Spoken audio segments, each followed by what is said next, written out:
بسم اللہ الرحمن الرحیم۔ السلام علیکم۔ جنید بغدادی کہتے تھے کہ میں نے اخلاص ایک حجام سے سیکھا۔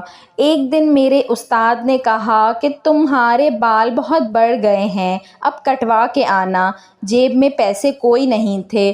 حجام کی دکان کے سامنے پہنچے تو وہ گاہک کے بال کاٹ رہا تھا۔ انہوں نے عرض کی، چاچا اللہ کے نام پہ بال کاٹ دو گے؟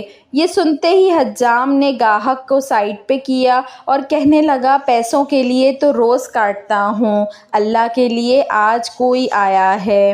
اب ان کا سر چوم کے کرسی پہ بٹھایا، روتے جاتے اور بال کاٹتے جاتے۔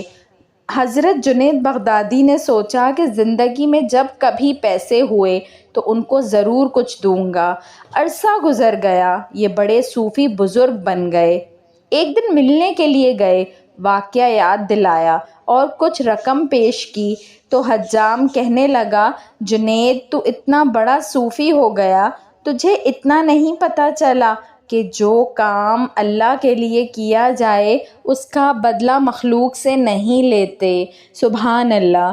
ویڈیو پسند آئی ہو تو اس کو ضرور لائک کریے گا، اور ایسی مزید اچھی ویڈیوز دیکھنے کے لیے میرے چینل اردو کہانی گھر کو سبسکرائب کر لیجئے۔ Thanks for watching. اللہ حافظ۔